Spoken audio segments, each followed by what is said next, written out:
आदाब, नमस्कार। वसीम अख्तर और आप देख रहे हैं द लीडर हिंदी। यूपी की जिला बरेली में पुलिस ने एक ठगी गैंग को गिरफ्तार किया है जो सुनारों का भरोसा जीतने के बाद उनके साथ बड़ी ठगी की वारदात अंजाम देने में लगा था। एक महिला समेत राजस्थान के 3 लोग गिरफ्तार किए गए हैं। 6 बाइक और एक स्कूटी के साथ ऑटो लिफ्टर गैंग भी हाथ आ गया। नोएडा के लिए सीधी हवाई उड़ान शुरू होने से चेहरे खिले हैं। बीडीए में वीसी बदलने के बाद पहला बुलडोजर एक्शन किया है। 2 बड़ी कॉलोनियों में निर्माण को तहस नहस कर दिया गया। 10,000 की रिश्वत लेते एक लेखपाल को गिरफ्तार कर लिया है। एडीजी जोन नमित शर्मा ने कांवड़ यात्रा को लेकर ऑनलाइन मीटिंग में तमाम निर्देश जारी कर दिए हैं। दरगाह आला हजरत के पास उस मकान का विवाद तूल पकड़ गया है जिसे गुजरी रात मौलाना तौक़ीर रज़ा खान के आवास के सामने बैठक के तौर पर इस्तेमाल होने वाली जगह में आदेश चस्पा करने के बाद कुर्क किया गया है। खबरें और भी हैं, आइए सभी से रूबरू कराते हैं। नकली पैंडल सोने के बताकर 20 लाख की ठगी। किला पुलिस ने एक गिरोह का पर्दाफाश किया है जो सुनारों को ठगने का काम करता था, बेहद सुनियोजित और हैरान करने वाले तरीके से। पहले ये ठग सोना सही बेचते, 1 साल तक ऐसा करके भरोसा जीतते और उसके बाद सोने के नाम पर पीतल थमाकर लाखों की ठगी करके रफू चक्कर हो जाते। पुलिस ने मोहल्ला जकाती के रहने वाले विपिन कुमार रस्तोगी की तरफ से ठगी का मामला दर्ज करने के बाद उनकी पहचान के लिए सीसीटीवी, मोबाइल सीडीआर और सर्विलांस का सहारा लिया। आखिरकार पुलिस गिरोह के सदस्यों तक पहुंच गई। फिलहाल 3 को पकड़ा है। उनके नाम महेंद्र, सुरेश और बबली उर्फ बबलू हैं। तीनों राजस्थान में अलवर के रहने वाले हैं। आइए इस गैंग की पूरी कारस्तानी एसपी सिटी मानुष पारिक से सुनवाते हैं। श्रीमान वरिष्ठ पुलिस अधीक्षक जनपद बरेली के द्वारा लगातार संगठित अपराध पे अभियान चलाया जा रहा है और इसी क्रम में एक ऐसे ठगी के गैंग को गिरफ्तार किया गया है जिसने सोने की नकली मोहरें देकर एक ज्वेलर्स को ठगा है। इसमें दिनांक 5 जून 2026 को थाना किला में मुकदमा संख्या 206/26 अंतर्गत धारा 318(4), 336(3), 340(2) ये मुकदमा लिखा गया था। इसमें जो वादी थे, वादी के द्वारा बताया गया कि एक व्यक्ति भगवान सिंह, उसने अपना नाम बताया जो कि बाद में पता लगा फर्जी है। उसके साथ में एक महिला थी जो कि उसी के परिवार की है। इन दोनों ने मिलकर पहले 3-4 बार ये ज्वेलर से मिले, उनको असली सोने की मोहरें उसको दी और उनको गिरवी रखते हुए काफी भारी मात्रा में कैश लिया।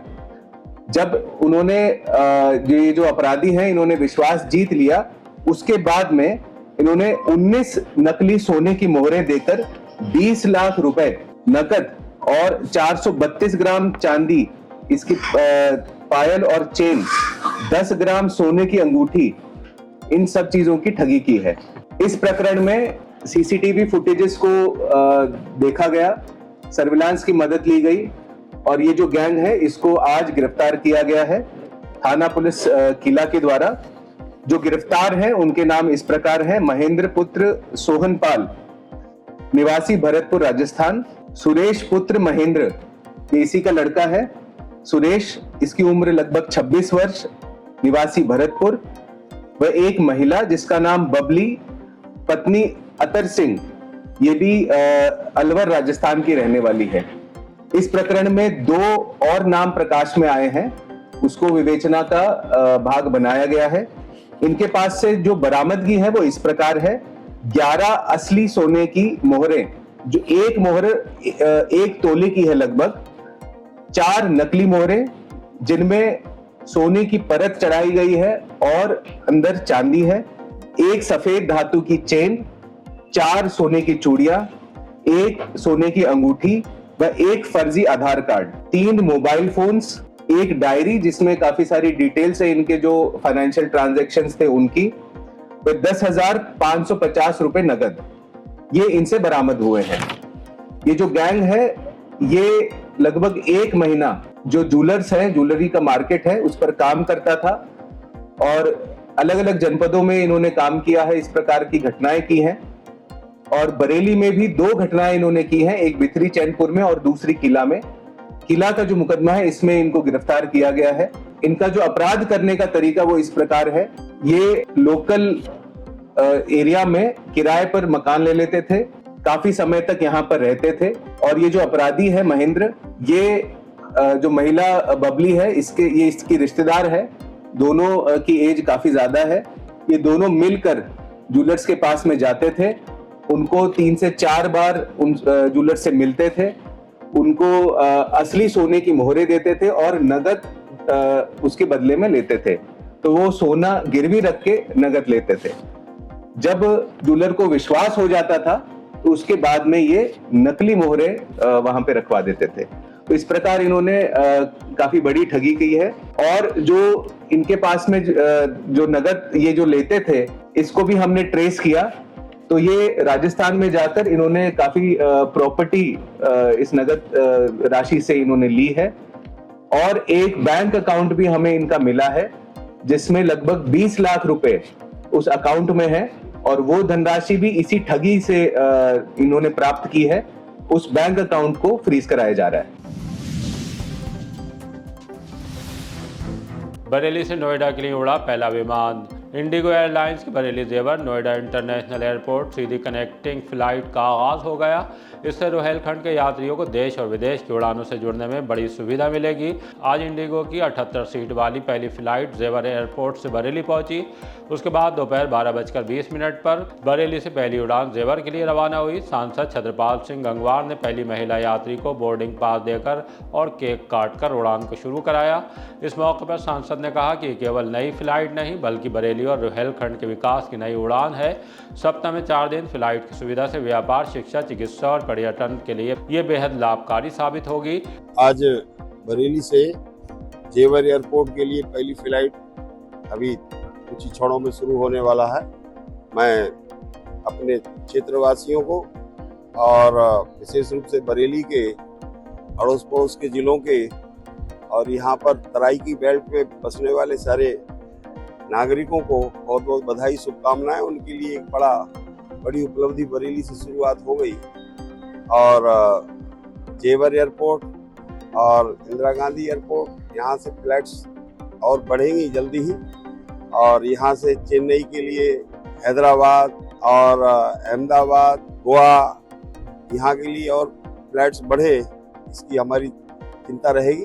आगे हम लोग अपने नगर विमानन मंत्री से अभी संपर्क में हैं, नायडू जी से, और अभी सत्र चलेगा, उस समय पर और विशेष रूप से वार्ता होगी।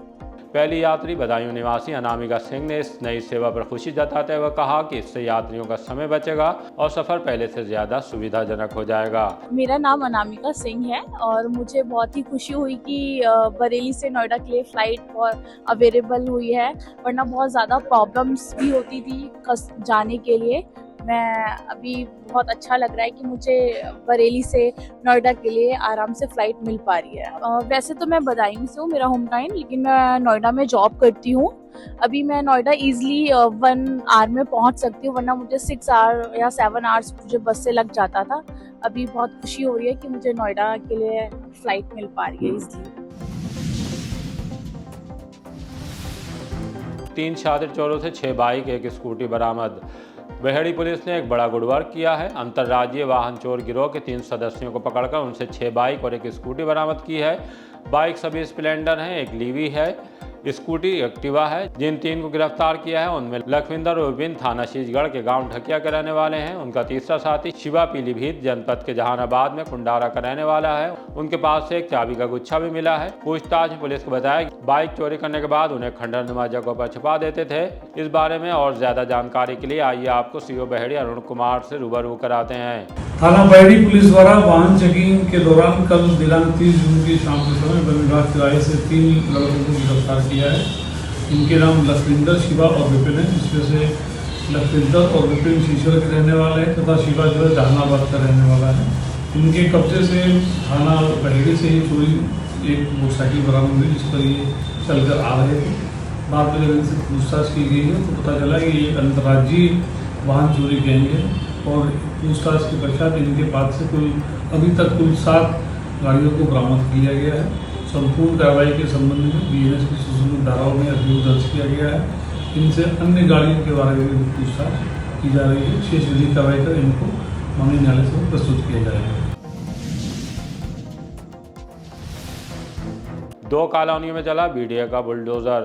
बीडीए के बुलडोजर ने आज कैंट इलाके में 2 जगहों पर एक्शन करके खलबली मचाई है। एक ग्राम चनहेटा में बाबा नवेदेश्वर मंदिर के पास शिवधाम कॉलोनी पर चला है। यहाँ 7000 वर्ग मीटर में प्लॉट काट कर बेचे जाने की तैयारी थी। गेट बन गया था, सड़क बनाकर बाउंड्री वाल का काम भी पूरा कर लिया गया था, बिजली के पोल लग चुके थे। इस सारे काम को बुलडोजर के थोड़े ही प्रयास के बाद तहस नहस कर दिया। ये कॉलोनी जीतू पटेल की बताई जा रही है। यही कार्रवाई बारी नगला में 5000 वर्ग मीटर जमीन पर काटी जा रही मुन्ना लाल राठौर की कॉलोनी में भी की गई है। बीडीए अफसरों का कहना है कि दोनों ही कॉलोनियों का लेआउट प्लान पास नहीं कराया गया है। चेतावनी दी है कि कोई भी नक्शा पास कराए बगैर डीएमओ से खिलवाड़ करते हुए काम कराएगा तो उसके खिलाफ ऐसे ही कड़ी कार्रवाई जारी रहेगी। 10,000 की रिश्वत लेते रंगे हाथों लेखपाल को पकड़ा। भ्रष्टाचार निवारण संगठन एंटी करप्शन ने आज एक और लेखपाल को रिश्वत में हाथ रंगने पर गिरफ्तार कर लिया। शाहजहांपुर सदर तहसील में तैनात राजस्व लेखपाल योगेश कुमार तिवारी को 10,000 रुपये की रिश्वत लेते रंगे हाथों गिरफ्तार किया है। शाकिर अली ने भ्रष्टाचार निवारण संगठन से शिकायत की थी कि उनकी मां दिलशाद बानो के खेत की तूदाबंदी कराने के बदले लेखपाल 10,000 रुपये की रिश्वत मांग रहा है। शिकायत का सत्यापन करने के बाद निरीक्षक जितेंद्र सिंह के नेतृत्व में ट्रैप टीम ने बुधवार करीब दोपहर 12:37 पर शाहजहांपुर में नए बाईपास फ्लाईओवर के नीचे कार्रवाई की। जैसे ही आरोपी ने रिश्वत की रकम ली, टीम ने उसे मौके पर ही रंगे हाथों पकड़ लिया। उसके खिलाफ थाना कटरा शाहजहांपुर में मुकदमा दर्ज कराया गया है। जिला जज का डीएम एसएसपी के साथ निरीक्षण। सेंट्रल जेल 2 में व्यवस्थाओं का जायजा लेने के लिए जिला एवं सत्र न्यायाधीश कुमार विशेष ने डीएम अविनाश सिंह और एसएसपी अनुराग आर्य के साथ निरीक्षण किया। सुरक्षा, स्वच्छता, बंदियों को उपलब्ध कराई जा रही मूलभूत सुविधाओं, भोजन, स्वास्थ्य सेवाओं का बारीकी से जायजा लिया। अधिकारियों ने संबंधित कारागार अधिकारियों को व्यवस्थाओं को और बेहतर बनाने और तय मानकों का पालन सुनिश्चित कराने के निर्देश दिए। इस दौरान बंदियों के हितों, कारागार की सुरक्षा से जुड़े विभिन्न पहलुओं की भी समीक्षा की गई। सपा सुप्रीमो के बर्थडे में फोटो खिंचाने की होड़। समाजवादी पार्टी कार्यालय पर राष्ट्रीय अध्यक्ष अखिलेश यादव का जन्मदिन जोशो खरोश से लबरेज माहौल में मनाया गया। नेताओं के साथ कार्यकर्ताओं की भारी भीड़ पहुंची थी। फोटो खिंचाने को लेकर सब केक के पास पहुंचने लगे, तब अव्यवस्था बन गई। जिलाध्यक्ष शुभलेश यादव को अनुशासन की सीख देनी पड़ी। उसके बाद 54वें जन्मदिन पर 54 पाउंड का केक काटा गया और 100 पौधे लगाए गए। बाद में जिलाध्यक्ष समेत 54 युवाओं ने ब्लड डोनेट किया। 2027 में अखिलेश यादव को मुख्यमंत्री बनाने के संकल्प के साथ सपा कार्यालय पर जन्मदिन समारोह का समापन हुआ। बूथों को लेकर जनप्रतिनिधियों के साथ बैठक। जिला निर्वाचन अधिकारी अविनाश सिंह की अध्यक्षता में बूथों को लेकर बैठक हुई। इसमें संबंधित अफसरों के साथ जनप्रतिनिधि भी पहुंचे। बैठक में उप जिला निर्वाचन अधिकारी ने बताया कि भारत निर्वाचन आयोग का उद्देश्य है मतदाता को उसके निवास के पास सुरक्षित, सुगम एवं सभी आवश्यक मूलभूत सुविधाओं से युक्त मतदान केंद्र उपलब्ध कराया जाए। 4 जुलाई तक आपत्तियों सुझावों के मद्देनजर मतदेय स्थलों की सूची का प्रकाशन, सूची मान्यता प्राप्त राजनीतिक दलों के जनप्रतिनिधियों को उपलब्ध कराना। 18 जुलाई तक सांसदों, विधायकों और मान्यता प्राप्त राजनीतिक दलों के साथ बैठक के बाद सूची को अंतिम रूप दिया जाना है। अभी 9 विधानसभा क्षेत्रों में 3,835 बूथ हैं, जबकि 1,940 केंद्र हैं। 55 श्रद्धालुओं का जत्था अमरनाथ यात्रा पर रवाना। मणिनाथ मंडल से मंगलवार को बाबा बर्फानी श्री अमरनाथ जी की पावन यात्रा के लिए 55 श्रद्धालुओं का जत्था पूरे उत्साह और श्रद्धा के साथ रवाना हुआ। ये जत्था डब्बल भटनागर के नेतृत्व में 22वीं बार अमरनाथ यात्रा पर निकला है। श्रद्धालु शाम को बस से रामपुर पहुंचे, जहां से वे गरीब रथ ट्रेन से जम्मू के लिए रवाना हुए। वहां से आगे का सफर तय कर श्रद्धालु पवित्र अमरनाथ गुफा के दर्शन करेंगे। यात्रा की कुल अवधि 10 से 12 दिनों की बताई जा रही है। यात्रा से पूर्व श्रद्धालुओं ने बाबा बर्फानी के जयकारों के साथ मंगल कामनाएं की और सुरक्षित यात्रा की प्रार्थना की। जत्थे में डबल भटनागर के अलावा राज बहादुर सक्सेना, राजीव शर्मा, राहुल सक्सेना, विपिन शर्मा, दिनेश गंगवार, सक्षम सक्सेना, रविंद्र पटेल सहित अन्य श्रद्धालु उपस्थित रहे। कांवड़ यात्रा को लेकर एडीजी का अहम निर्देश। एडीजी जोन रमित शर्मा ने जोन के सभी थाना प्रभारियों से ऑनलाइन मीटिंग कर आगामी त्योहारों, श्रावण मास, कांवड़ यात्रा को सकुशल संपन्न कराने के लिए तैयारियों और कानूनी व्यवस्था को लेकर जरूरी निर्देश जारी किए। उन्होंने कहा है कि सभी शांति समितियों की बैठक, कांवड़ मार्ग से CCTV कैमरे स्थापित कराने, शिविर लगाने के स्थान, पेयजल व्यवस्था, प्रकाश व्यवस्था, शौचालय, विश्राम स्थल इत्यादि का चिन्हीकरण कर लिया जाए। शिविर कांवड़ यात्रा के बाईं ओर बनवाएं। महिला कांवड़ियों के लिए शिविरों में प्रकाश टॉयलेट आदि का समुचित प्रबंध रहे। महिला पुलिसकर्मियों की यहाँ ड्यूटी लगाई जाए। सीसीटीवी कैमरा भी लगवाएं। क्षतिग्रस्त कावड़ मार्गों की मरम्मत, अग्निशमन विभाग को अभी से सक्रिय करने, कावड़ियों के आवागमन के लिए रूट के एक तरफ मार्ग को सुरक्षित कर दिया जाए जिससे किसी भी तरह की कोई दुर्घटना न हो सके। अफसर स्वयं मौके पर जाकर भौतिक एवं ड्रोन कैमरे से कावड़ मार्ग का निरीक्षण कर लिए। सोशल मीडिया पर पैनी नजर रखी जाए। कावड़ मार्ग पर बिजली की पोल, ट्रांसफार्मर की बैरिकेडिंग के लिए बिजली विभाग से समन्वय स्थापित कर लिया जाए। जनपदीय पुलिस प्रभारी अपने अधीनस्थों के साथ कांवड़ की तैयारियों के विषय में मीटिंग कर कांवड़ संबंधी सभी तैयारियों की स्वयं समीक्षा करें। 37 लाख पर विवाद, युवक की मिली लाश। कैंट थाना के चनहेटी में 24 साल के रोहित साहू की घर में लाश मिली है। सूचना मिलने के बाद पुलिस पहुंच गई। लाश को कब्जे में लेने के बाद पुलिस ने पड़ताल की। कुछ घरेलू विवाद सामने आया है। लाश को पोस्टमार्टम के लिए भेज दिया गया है। हमने इसे लेकर मृतक के चाचा सूरज साहू से बात की तो उन्होंने काफ़ी अहम जानकारी दी है। आइए आपको सुनवाते हैं। सूरज साहू, लाल फाटक कैंट चनहेटी। भतीजे के साथ अभी लगभग 1.5-2 साल से डिप्रेशन चल रहा था। किस बात को लेकर? इनके पिताजी थे बैंक मैनेजर, तो बैंक मैनेजर इनके साथ ही रहते थे, तो वो किसी कारणवश खत्म हो गए। जैसे कि खत्म होने का कारण ही उनका पहले का जो बेटा था वो है, तो उनके रिटायरी का जितना पैसा था वो उनके खाते में से निकालने के चक्कर में वो कैसे ही खत्म हो गया। कितनी शादी की थी आपके भाई ने? भाई ने 3 शादी की थी। पहले वाली छोड़ के चली गई थी, दूसरी वाली? उसके बाद में दूसरी शादी की थी। उनका बेटा था ये? उनका बेटा था। तो किस बेटे ने निकाले थे? पैसे इनके पहले वाली पत्नी ने, बेटा हर्षद साहू ने कितना रुपए निकाला था? लगभग 37 लाख रुपए लगभग निकाल दिए थे। बेटी ने बताया था 37 लाख रुपए निकाल दिए। डिप्रेशन में कब से चल रहा है? डिप्रेशन तभी से इसको पता था, तभी से डिप्रेशन चल रहा है। इनका खाता बॉन्ड करा दिया, तभी से डिप्रेशन चल रहा है। तो जब उसका वो खाता बॉन्ड हो गया तब उसको खाने पीने कोई रास्ता था नहीं, इसी चक्कर में उसने कारण वही है हर्षद साहू। घटना है? आज सुबह लगभग 9 बजे के। क्या करते थे? पहले पढ़ाई की थी, पहले बीटेक कर रखा था इसने। परिवार में काम करते थे? परिवार में ये 2 बहन भाई थे, तो वो खत्म हो गए। पहले वाली के 2 थे, दूसरी वाली के 2 हैं, ये लगभग 6 है परिवार। भैंस की दवाई देकर लौट रहे युवक की मौत। भमौरा थाने के गांव पथरी के रहने वाले 20 साल के पिंटू की सड़क हादसे में मौत हो गई। उनके छोटे भाई बबलू ने जिला अस्पताल की मोर्चरी पर बताया कि पिंटू सुबह पड़ोसी गांव में दोस्त का फोन आने पर भैंस की दवा देने के लिए गए थे और उसके बाद अपने साथी को उसके गांव छोड़ा और फिर वापस घर आ रहे थे।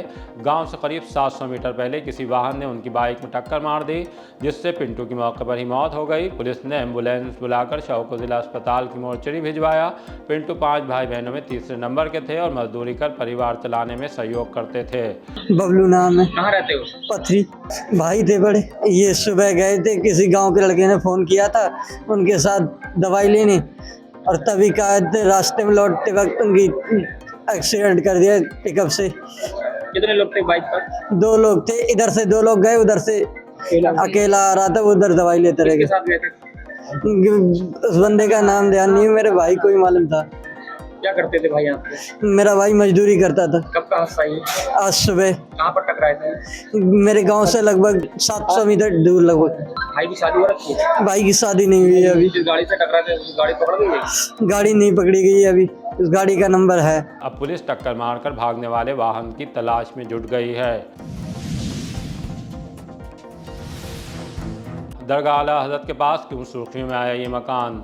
थाना कोतवाली के मोहल्ला सौदाग्राम में गुजरी रात से एक मकान ज़बरदस्त चर्चा में है। हालांकि हवेली नुमा ये मकान पहले भी बिक चुका है, लेकिन जब इसे मुफ्ती आजम हिंद के नवासे अताउर रहमान खान जमाल मियाँ और उनके रिश्तेदार महफूज हसन खान ने खरीदा, फिर उसमें काम कराने की कोशिश की तो विवाद खड़ा हो गया। 3 साल पहले शिकायत पुलिस तक पहुंची और अब सिटी मजिस्ट्रेट के आदेश पर कुर्क कर लिया गया है। इसका रिसीवर कोतवाल को मुकर्रर कर दिया गया।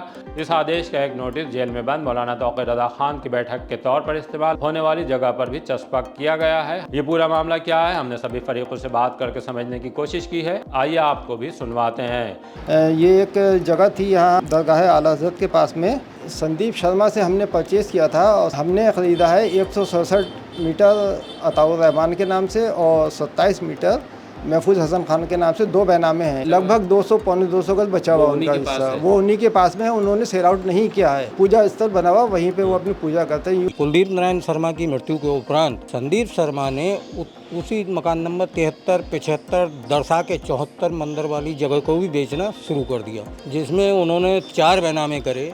एक अताउर रहमान खां और जमाल मियाँ व उनके साले महफूज हसन खां व एक साहबुद्दीन व एक साजी हाशमी को 4 बैनामे करके उन्होंने बेच दिए, जो कि उन्हें बेचने का किसी प्रकार का हक अधिकार नहीं था। हमारे मजहब में भी सिखाया गया है अमन चैन से रहो आप। हम इसलिए रात नहीं बोले, ना आपने किसी को पेपर दिखाया। हो सकता है कोई शर पैदा हो, उस वक्त यहाँ पे सब लोग इकट्ठे थे, तो हम लड़ाई झगड़े वाले लोग नहीं हैं। बिल्कुल अगर कहेंगे तो हम बिल्कुल सब चीज़ एक चीज़ दिखा सकते हैं। करीबन 7 या 8 सिविल सूट चल रहे हैं, वो जब तक लंबित हैं तब तक ये ऐसी रहेगी अब। लेकिन अभी काफ़ी लंबी लड़ाई है, क्योंकि अभी तो लोअर में है, फिर सेशन में होगी, सेशन के बाद हाई कोर्ट है, हाई कोर्ट के बाद हो सकता है सुप्रीम कोर्ट भी जाए। एक बात मैं ये कहना चाहता हूँ योगी सरकार से कि इन मुकदमों की जल्दी से जल्दी सुनवाई की जाए, जिससे जल्द से जल्द निस्तारण हो। मोहल्ला सौदागरान, आला हजरत वाली गली, बिहारीपुर थाना क्षेत्र कोतवाली, इसमें एक मकान जिसकी संख्या 75 है, इसको लेकर माननीय न्यायालय में एक वाद जो कि धारा 145 सीआरपीसी के अंतर्गत विचाराधीन है। इस मकान में एक मंदिर भी स्थित है।